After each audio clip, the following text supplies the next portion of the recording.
Thank you. Thanks so much for coming, y'all.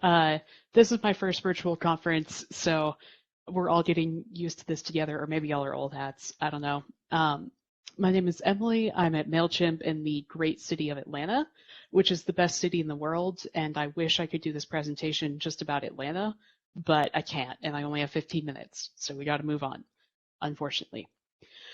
We're going to talk about GPU capability and some kind of high-tech stuff, but what I really want to hammer home in this talk is that ML Ops is about people. We exist in this like crazy, fast-moving, very buzzy space that is, full of a lot of hype about technology, but really our job is about people. We're out here trying to manage all these tensions and things that need to be balanced in life. So first one, there's this rule of thumb about, if it's friendly for developers, it's not going to be efficient for computers and vice versa. And, I found that to be generally true. Your Spark job would be a whole lot faster if you were writing it, in C with P threads and all that stuff you haven't touched since undergrad. But that stuff is impossible to debug, and you would never finish it, which is why you use Spark, and Spark is great.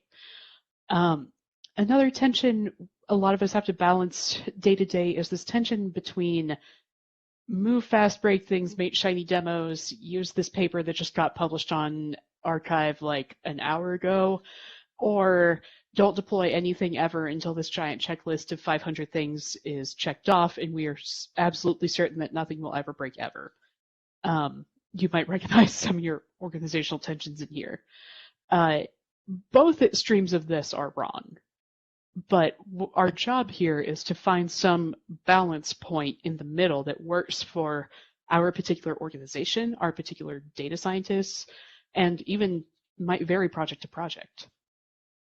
Another tension that we need to balance is this tension between, and I'm painting with a broad brush here, a typical data scientist system needs versus a typical data scientist system's knowledge and experience.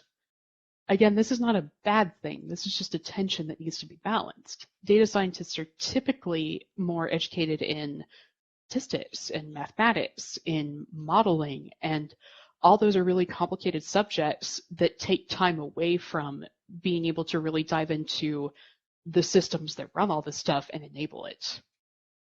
I call that job security for us, but it's a tension that has to be balanced.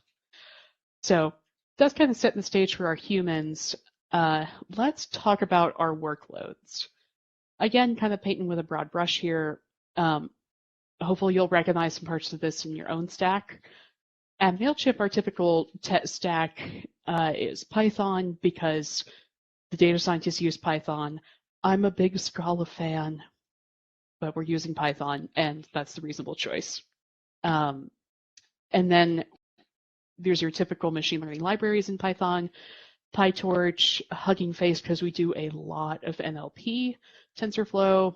We use Docker, cloud infrastructure. We happen to use GCP, maybe use AWS, maybe you use IBM. And you might use Kubernetes either directly or indirectly. So directly being, I've created a cluster and I'm going to kube control deploy some pods on it. Indirectly being using like a cloud vendor product where if you just kind of peek under the covers, it's totally Kubernetes, but they've hidden that from you. So the benefits to this kind of tech stack, we all know this. There's good scalability, there's good reproducibility. Really, the flexibility in resource usage is key for our space, right? Because we're not serving websites or doing something that's got really predictable, steady traffic. We have these super spiky, super intense workloads for either like live service or batch jobs, and we tend to need all the resources or none of the resources without a whole lot of in between. So the cloud really works for us. This would be a lot harder if we were running our own infrastructure.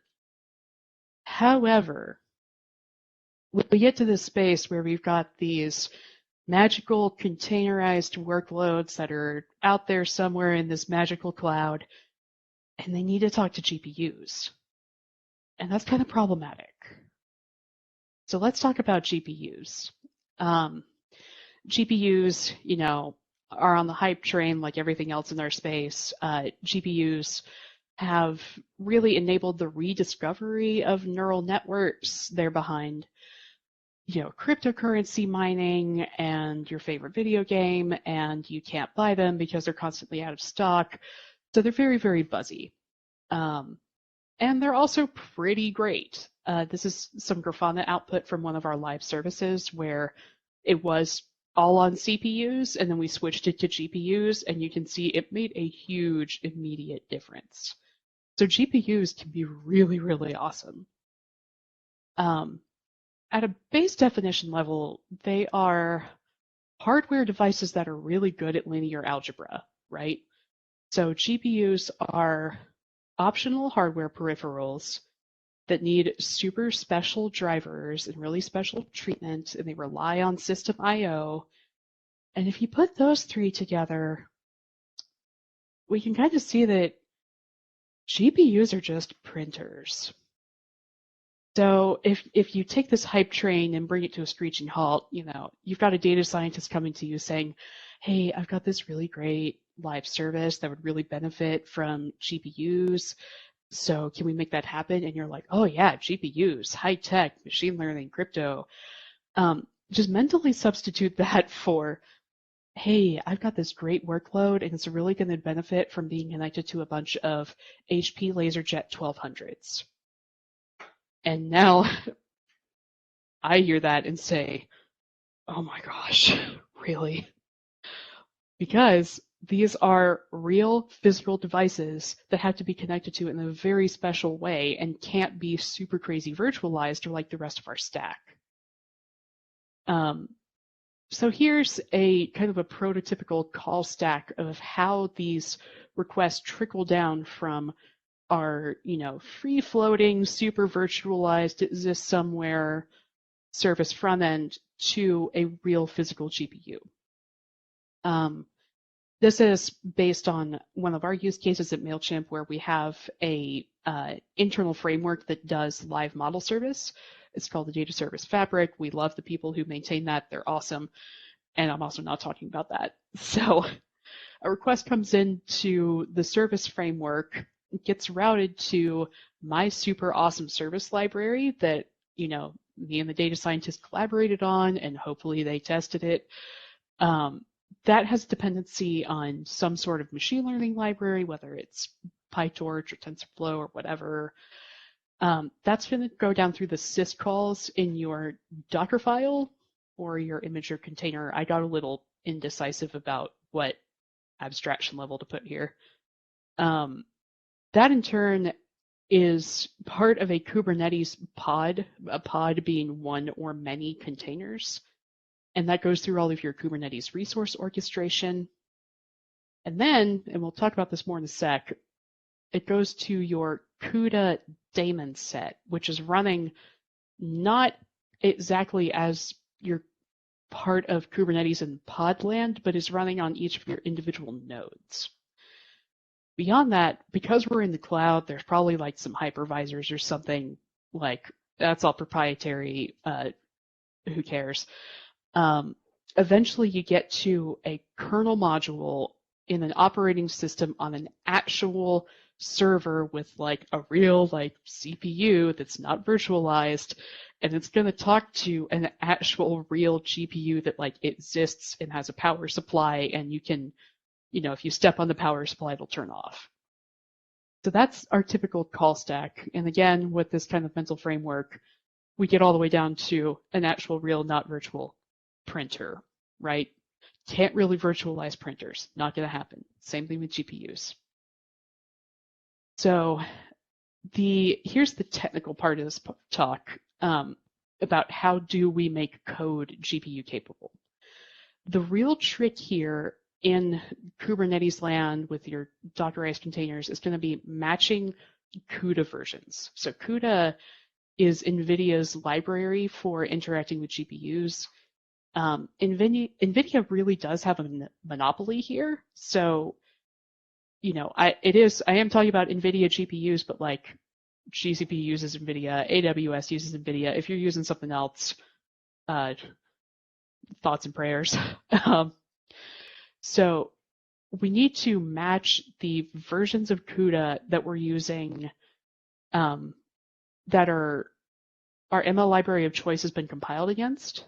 That's in our base Docker image, and that's available on our Kubernetes nodes. So here's some screenshots of documentation. Oh boy. Way too far down on the docs page for GKE, you can see the latest supported CUDA version in GKE is 11.0. CUDA is very much backwards compatible and not at all forwards compatible, not even with minor versions. So, okay, here's our starting point. Here's what's available on the actual servers themselves is 11.0. Okay, so now my machine learning application that I'm building is going to use PyTorch. Let's flip over to PyTorch and see what's available. I've got CUDA 10.2 and 11.1 on the latest version of PyTorch. If I'm going to use 11.1, I'll need to have this -f pointing to like a non-standard PyPy repository. But in this case, like I said, CUDA is not forward compatible, not even in minor versions. So 11.1 is too recent for GKE. So we got to roll back to 10.2. So now that we've determined 10.2 is kind of our maximum viable version between our nodes and our library, we're going to flip over to the Docker Hub for these Nvidia CUDA base images to find a 10.2 image. So these are just Docker images. There's nothing super, they're just Docker images, but they've got the proper CUDA libraries loaded on there with all the accompanying like system libraries and C libraries that make that work. And crucially, with all of the environment variables like load library path and all that kind of stuff that point to those system libraries and get them loaded in the right place. So this is all stuff that you can set up on your own image if you really, really want to, but it's going to be a huge pain. And it's much easier to just make this the common foundation of your stuff and build on top of that. So that's how we make code capable. That is the technical trick for enabling GPUs. But as I said, this is all about people. And we are working with this tension between a typical data scientist system needs, where their needs are GPU capability and massive distributed systems and all this kind of stuff, and their typical system knowledge and experience to do this themselves. Of course, that's us. That's where we come in. I call that job security. Because MLOps is all about people. We are the bridge between all this hyper-technical computational stuff and enabling our data scientists to do their job better. So at Mailchimp, in order to enable high tech, we went super low tech. We went really low tech. So one of our major projects that we maintain on our machine learning engineering team is our Python cookie cutter, making use of this open source package called the cookie cutter, which is, just a tool for doing better project templating. So this internal tool, you run it and it like creates an internal repo for you and sets up all this stuff. And we'll ask you, okay, are you building a library? Are you building a data flow job? Are you building a batch job that's going to be a bunch of orchestrated SQL? And it will template you a project based on that. And at the bottom of that template, we do all of our development within Docker containers using one base image, just one. And now because we've limited it down to one, everything is now using an Nvidia CUDA base image that we've customized, of course. But all we needed to do to make our stuff GPU capable was switch out that base image and make the little touch-ups on top of that. Also within our cookie cutter, we have tooling for reruns and updates to existing projects, which is actually kind of a hard problem. And we have this GitHub Enterprise bot that runs around looking for outdated from lines in Docker file definitions and saying, hey, this from line is out of date and is really annoying, and opens a little update pull request for you. So you might be thinking, I came to this talk about GPU capability and we're talking about repo templating. You might be feeling like I, pulled a trick on you, but that's right. We're talking about GPU capability through repo templating. Repo templating is not cool, and it totally works. This is how we do human capability, is through these tools that create this environment where they don't, all that complexity is under the hood, and they're just handed an environment that enables them to do the very complex and detailed kind of modeling work on top of that. So MLOps is all about people. If you took nothing else from this, I hope you took that. Match your CUDA versions, and be willing to be uncool to do very cool stuff. So that's what I got. Thank y'all for coming.